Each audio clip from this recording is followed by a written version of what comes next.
अब हम सेक्शन 2 की तरफ मूव करते हैं जो डेफिनेशंस है। यहाँ एक बात बताती चलूं कि हम में से बहुत से लॉ से जुड़े लोग किसी भी स्टैट्यूट में दी गई इंटरप्रिटेशन क्लॉज को इग्नोर करके आगे मूव कर जाते हैं, जैसे इस सेक्शन की कोई इम्पोर्टेंस ही ना हो। हालांकि ये सेक्शन किसी भी स्टैट्यूट का one of the most important section होता है। अगर आप किसी भी एक्ट के किसी पर्टिकुलर पार्ट को पढ़ने से पहले एक नजर गौर से डेफिनेशन क्लॉज को पढ़ लें तो इस पर्टिकुलर लॉ को आप ज्यादा बेहतर अंदाज में समझ सकते हैं। अब देख लेते हैं कि जनरल क्लॉजेस एक्ट के होते हुए किसी भी स्टैट्यूट में डेफिनेशन क्लॉज की क्या जरूरत होती है, इस क्लॉज का ऑब्जेक्ट एंड स्कोप क्या है। इस हवाले से लॉ मेकर्स का कहना है कि डेफिनेशन क्लॉज का मकसद एक्ट में यूज होने वाले सर्टेन वर्ड्स के बारे में ये डिक्लेयर करना होता है कि इनका सिर्फ वही मतलब लिया जाए जो डिफाइन कर दिया गया है, क्योंकि डिफरेंट वर्ड्स का मतलब डिफरेंट लोगों के परसेप्शन में डिफरेंट हो सकता है। इसी हवाले से एक मशहूर फ्रेंच फिलोसोफर और लिंग्विस्ट सर जैक डेरिडा ने पहली बार ये नजरिया पेश किया था कि वर्ड्स के अपने कोई मीनिंग नहीं होते, हर इंसान अपनी इमेजिनेशंस के हिसाब से वर्ड्स को माने पहनाता है। इसके लिए एक सादा सी मिसाल देखते हैं। फर्ज करें अगर मैं कहूँ कि मेरे पास फूल हैं तो आप सबके जहन में फूलों का अक्स तो बन जाएगा, लेकिन कौन से फूल, तो वो आपकी सोच के मुताबिक होंगे। हो सकता है मेरे पास ट्यूलिप्स हों और आपके जहन में जैस्मीन के फूल आए हों। सो अगर मैं चाहती हूँ कि आप ट्यूलिप्स की ही बात करें तो मुझे ये कहना चाहिए मेरे पास व्हाइट ट्यूलिप्स हैं, तो फौरन आपके जहन में व्हाइट ट्यूलिप्स आएंगे, क्योंकि हमने इन मखसूस फूलों का ये नाम रखा हुआ है ताकि इनकी पहचान आपस में गड़बड़ ना हो।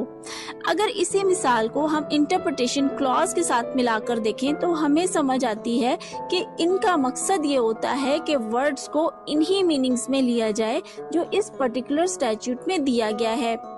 अगर ऐसा ना किया जाए तो इसे हर शख्स अपनी सोच के मुताबिक समझेगा और अप्लाई करेगा, जिससे बेकार की बहस के अलावा कुछ हासिल नहीं हो सकता। एनीवेज, हम अपने टॉपिक की तरफ वापस आते हैं और देखते हैं कि आमतौर पर इंटरप्रिटेशन क्लॉज में कितनी किस्म के वर्ड्स यूज होते हैं। हम इन वर्ड्स को दो कैटेगरीज में डिवाइड कर लेते हैं। पहली कैटेगरी में वो वर्ड्स आते हैं जिन्हें प्लेन वर्ड्स कहा जाता है। इन वर्ड्स का मतलब होता है कि ये words as it is use होंगे। दूसरी कैटेगरी में वो वर्ड्स आते हैं जिनके मीनिंग्स को डेफिनेशन क्लॉज इनलार्ज करती है। मतलब ये कि इन डिफाइंड वर्ड्स का मफहूम भी इन वर्ड्स की डेफिनेशन में शामिल होता है।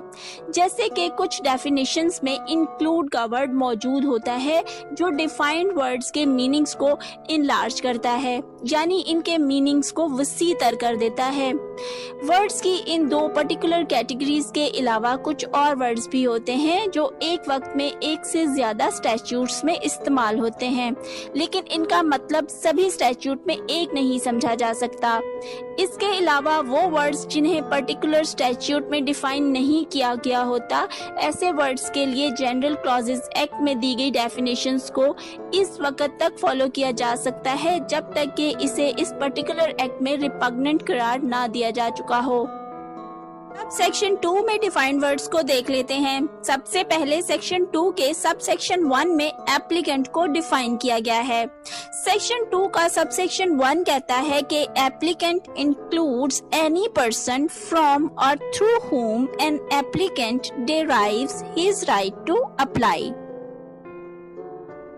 सेक्शन 2 का sub section 2 bill of exchange को डिफाइन करता है। इस सेक्शन के मुताबिक बिल ऑफ एक्सचेंज की डेफिनेशन बिल्कुल वही है जो निगोशिएबल इंस्ट्रूमेंट्स एक्ट के सेक्शन 5 में दी गई है, लेकिन लिमिटेशन एक्ट में दी गई बिल ऑफ एक्सचेंज की डेफिनेशन में हुंडी और चेक भी शामिल है।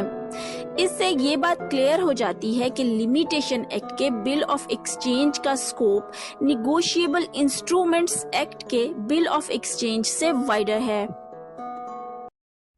सेक्शन 2 का सब सेक्शन 3 बॉन्ड है, जो कहता है कि बॉन्ड इंक्लूड्स एनी इंस्ट्रूमेंट जिसके तहत एक शख्स दूसरे को मनी पे करने का पाबंद होगा, वो भी इस कंडीशन पर कि अगर एक स्पेसिफाइड एक्ट परफॉर्म हुआ या ना हुआ तो ही ये ऑब्लिगेशन वाइड होगी।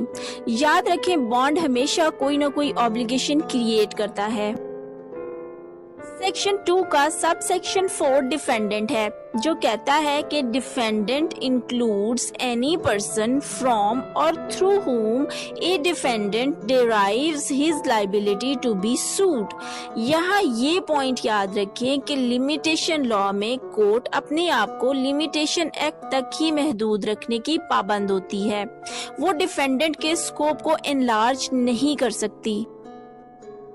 सेक्शन 2 का सब सेक्शन 5 ईजमेंट के बारे में है, जो कहता है कि ईजमेंट एक ऐसा राइट है जो किसी कॉन्ट्रैक्ट से अराइज नहीं होता। इस राइट को इस्तेमाल करते हुए कोई शख्स अपने प्रॉफिट के लिए किसी और की जमीन या इस जमीन से अटैच्ड किसी भी चीज को रिमूव करने के लिए इंटाइटल्ड होता है। सेक्शन 2 का सब सेक्शन 6 फॉरेन कंट्री है, जो कहता है कि फॉरेन कंट्री का मतलब पाकिस्तान के अलावा कोई सा भी मुल्क है। सेक्शन 2 का सब सेक्शन 7 गुड फेथ के बारे में है, जो कहता है कि कोई भी ऐसा एक्ट जिसे ड्यू केयर और अटेंशन से ना किया जाए तो ये नहीं समझा जाएगा कि इसे इन गुड फेथ किया गया है। सेक्शन 2 का सब सेक्शन 8 प्लेंटिफ है, जो कहता है कि plaintiff includes any person from और through whom a plaintiff derives his right to sue. Section 2 का सब सेक्शन 9 प्रोमिसरी नोट है, जो कहता है कि लिमिटेशन एक्ट में प्रोमिसरी नोट का बिल्कुल वही मतलब लिया जाएगा जो निगोशिएबल इंस्ट्रूमेंट्स एक्ट में डिफाइन हुआ है। मतलब ये कि दोनों एक्ट्स में प्रोमिसरी नोट के मीनिंग्स सेम ही रहेंगे। सेक्शन 2 का सब सेक्शन 10 सूट के बारे में है, जो ये वाजे करता है कि सूट में कोई भी अपील या एप्लीकेशन शामिल नहीं होगी। सेक्शन 2 का सबसेक्शन 11 ट्रस्टी के बारे में है। ये सेक्शन हमें इन लोगों के बारे में बताता है जो ट्रस्टी की डेफिनेशन में फॉल नहीं करते। ये सेक्शन कहता है कि trustee does not include a बेनामीदार, a mortgagee remaining in possession after the mortgage has been satisfied और a wrong doer in possession without title. अब आपके जहन में ये सवाल होगा कि बेनामीदार कैसे ट्रस्टी नहीं है। इस सवाल का जवाब ये है कि अगरचे बेनामीदार इन जनरल सेंस ट्रस्टी हो सकता है, लेकिन लिमिटेशन लॉ की हद तक वो ट्रस्टी नहीं हो सकता।